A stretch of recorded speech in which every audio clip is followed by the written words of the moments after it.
Pour faire le bilan de cette session, je retrouve les analystes Christine Saint-Pierre, Rodolphe Husny, Christina Michaud et Farouk Karim. Bonsoir à vous quatre.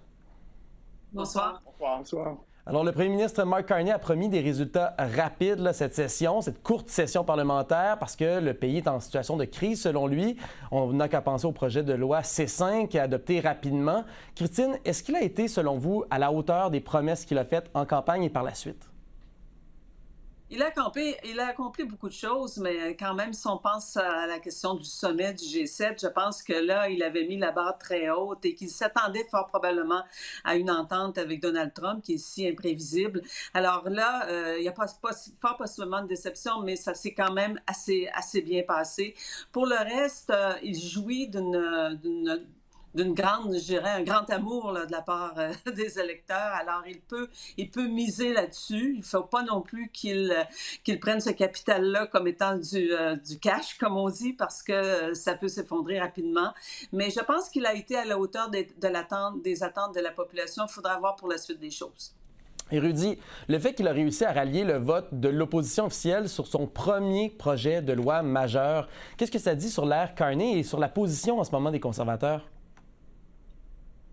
Ça dit que M. Carney s'est fait élire comme un libéral, mais gouverne comme un conservateur. Je pense que c'est déjà le premier élément qu'on peut dire, parce qu'il n'y a pas seulement les pipelines, il y a aussi une réforme peut-être de l'immigration. Il a baissé les impôts, il a même suspendu la taxe sur le carbone. Donc, il y a vraiment, je pense, fermé la porte de l'ère Trudeau. Et oui, je pense que pour les conservateurs, stratégiquement, ce n'est pas très bénéfique. Bien évidemment, quand vous avez un opposant qui va dans la direction que vous voulez et même qui vous vole vos idées et qui prend la plupart des éléments qui étaient dans votre propre plateforme électorale. Farouk, est-ce que Mark Carney pourrait faire face à une opposition sur le projet C5? On l'a entendu, il y a des communautés autochtones, il y a des groupes environnementaux. Est-ce que l'été pourrait être difficile pour lui? Oui, comme vous le dites, il y a déjà des gens qui prédisent Idle No More 2.0, ces manifestations des communautés autochtones qu'il y a eu il y a quelques années. C'est à voir. C'est sûr qu'à l'intérieur du Parlement, en termes d'opposition, étant donné, comme vous l'avez mentionné, que les conservateurs en plus les libéraux, il est possible que l'opposition matérielle se pose dans la population. J'ai l'impression que l'opposition va s'agrandir, si elle s'agrandit, seulement quand des projets vont être annoncés. Pour l'instant, c'est un cadre législatif, c'est un peu diffus. Il va y avoir des opposants, étant donné l'étendue des pouvoirs, mais je crois que la vraie opposition va se manifester lors du dévoilement des projets. C'est un peu trop théorique en ce moment pour qu'il y ait un mouvement qui s'y oppose. Et Christina, je veux vous entendre sur quelque chose, parce que Christine, elle a dit qu'il faut faire attention pour ne pas prendre le soutien comme du cash, mais on a vu le premier ministre imposer le bâillon alors qu'il est minoritaire. Est-ce qu'il ne se comporte pas en parti majoritaire? Est-ce que ce n'est pas risqué pour lui? C'est un risque qui est calculé. Dans ce cas-ci, le gouvernement savait qu'il pouvait compter sur l'appui du Parti conservateur, de l'opposition officielle, ce qui est très peu commun. Alors, il a pris ça pour acquis probablement, et c'est assez particulier de voir un bâillon en début de mandat, comme ça, en début de session. Normalement, on le voit en fin de session, comme à Québec, quand le gouvernement n'a pas eu le temps d'adopter des projets de loi importants. Là, on sait qu'il est pressé par la question de la situation avec les États-Unis. Alors, il a voulu mettre le bâillon, réduire le temps de débat, ce qui n'est pas apprécié du tout par les oppositions normalement. Alors, c'est un risque qui est calculé. Il faudra qu'il négocie davantage à la pièce pour les prochaines fois. Ce sera peut-être avec le Bloc québécois, ce sera peut-être avec le nouveau Parti démocratique à d'autres occasions. Mais il ne pourra pas toujours compter sur l'opposition officielle pour adopter ses projets de loi, ça c'est certain, mais pas toujours sur les partis d'opposition. C'est ce que le gouvernement Trudeau faisait dans les dernières années avec l'accord qu'il avait conclu avec le NPD. Il gouvernait comme s'il était majoritaire alors qu'il était minoritaire. Pour le gouvernement Carney, ce sera un peu difficile, ce sera un peu différent. Alors, ce sera à suivre, mais ça ne pourra pas aller vite comme ça a été le cas ou c'est le cas présentement avec C5. Et Mark Carney a aussi promis une entente, là, on l'a mentionné, Christine, au G7 avec Donald Trump d'ici 30 jours. Qu'est-ce qui pourrait se passer, selon vous, Christine, s'il n'y parvient pas? Quelles seraient les conséquences pour lui?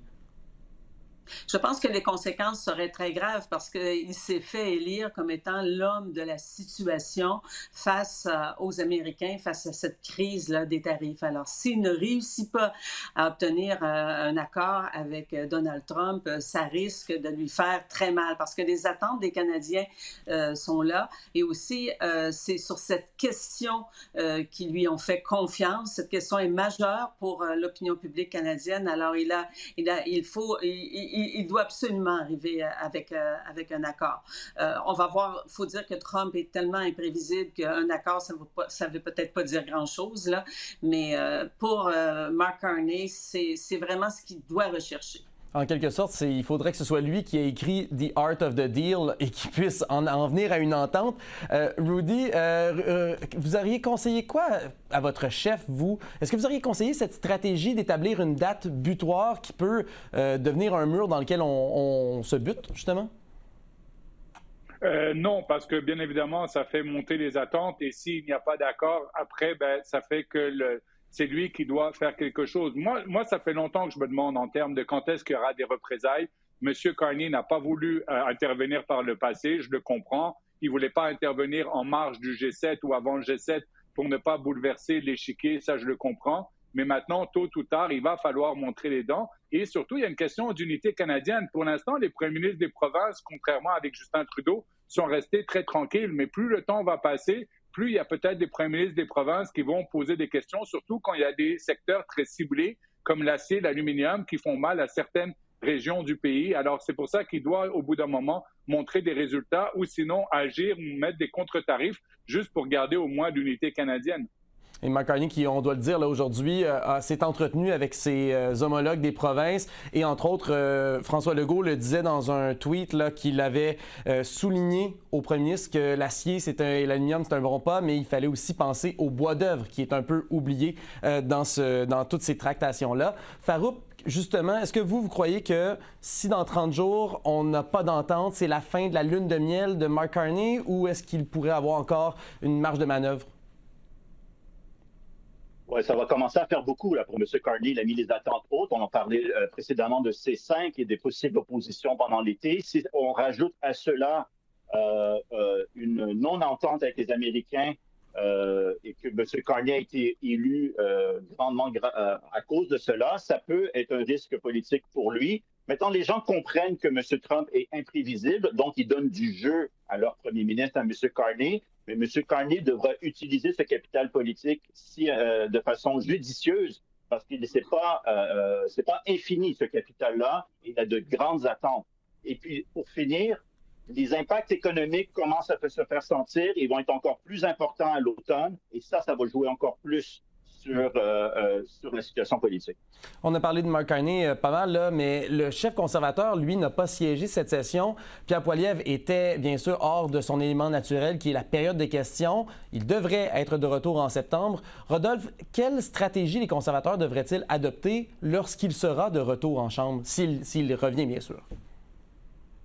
Oui, écoutez, je ne crois pas que ça fait de doute qu'il va revenir en Chambre. C'est une circonscription qui a été gagnée avec 80%.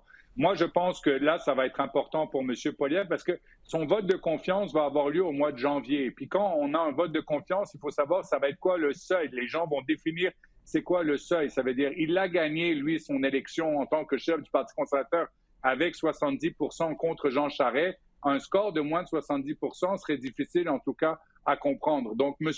Poilievre a un double défi d'être chef de l'opposition, mais aussi d'être chef du Parti conservateur, ce qui veut dire d'aller rencontrer les membres et s'assurer d'avoir le soutien des membres lors de ce vote en janvier. Donc, je pense qu'il va faire une forte performance en termes à l'automne en tant que chef de l'opposition officielle dans la Chambre des communes, mais il sera aussi à l'extérieur pour s'assurer d'avoir le soutien des membres parce que le mois de janvier arrive vite.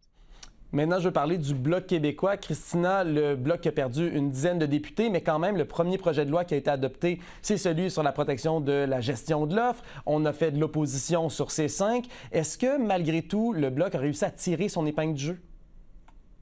Non seulement il tire son épingle du jeu, mais je pense que c'est au-delà de ses propres attentes, la visibilité qu'il a, visibilité médiatique, mais aussi l'acteur qu'il est dans la joute parlementaire. Il a en effet pris un peu le rôle de l'opposition officielle sur C5, étant donné que les conservateurs étaient en faveur, et c'est important de le faire. Hein? Par exemple, dans le court débat qu'il y a eu en comité parlementaire, c'est grâce à un amendement du Bloc québécois qu'on a pu retirer la loi sur les Indiens de C5. Alors, c'est un gain là, mais effectivement, vous l'avez mentionné, le premier projet de loi qui est adopté dans cette législature-là, c'est un projet de loi de l'opposition. Ça a été très, très vite. C'est très rare qu'on voit ça. Alors, c'est une grande victoire pour le Bloc québécois qui a déposé ce projet de loi-là à maintes reprises. Et dans le contexte actuel, on voyait que c'était pertinent, mais on voit aussi la pertinence du Bloc québécois à Ottawa, même s'ils sont quelques députés de moins.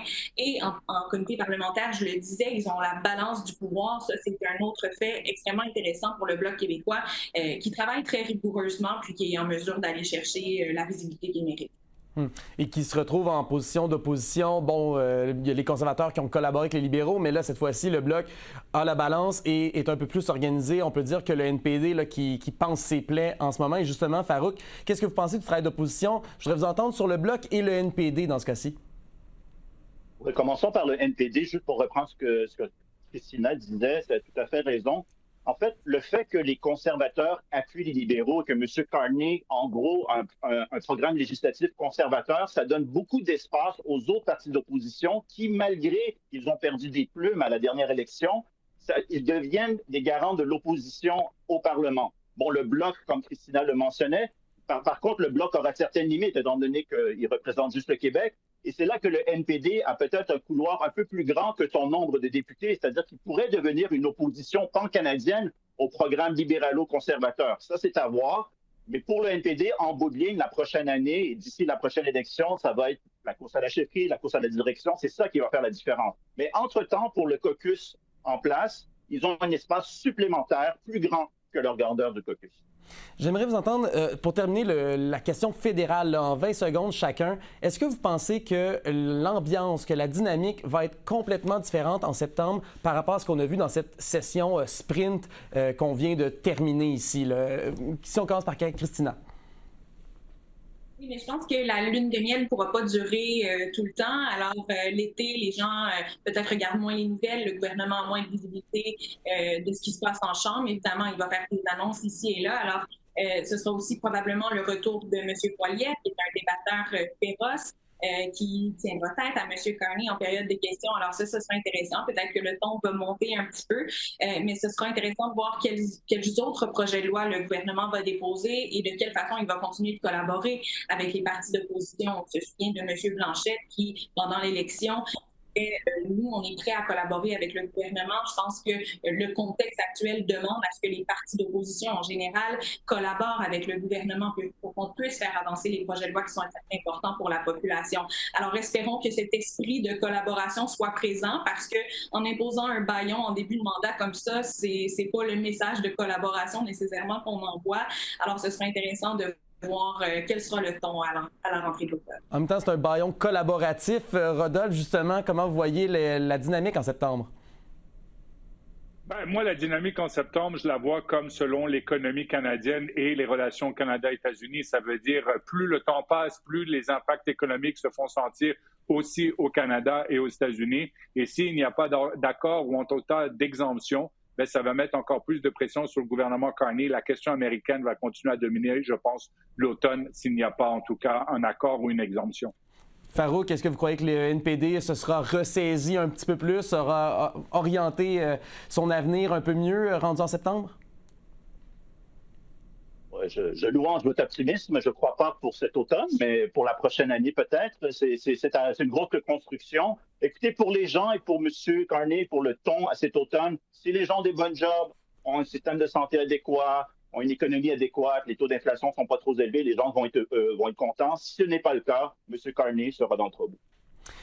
Et je veux vous amener en terminant sur la scène provinciale maintenant. Au Québec, les tuiles pleuvent quand même, on peut le dire, sur la coalition Avenir Québec, avec entre autres le scandale SAC-Clic. Christine, il y a 2 semaines, vous nous avez dit que vous recommandez à François Legault de profiter de l'été pour réfléchir et jouer au tennis.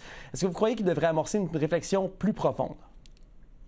L'heure est très, très grave pour François Legault parce que le sondage Palace Actualité là, qui est sorti cette semaine après la course au leadership du Parti libéral du Québec montre que la coalition Avenir Québec est vraiment, vraiment face à un problème énorme.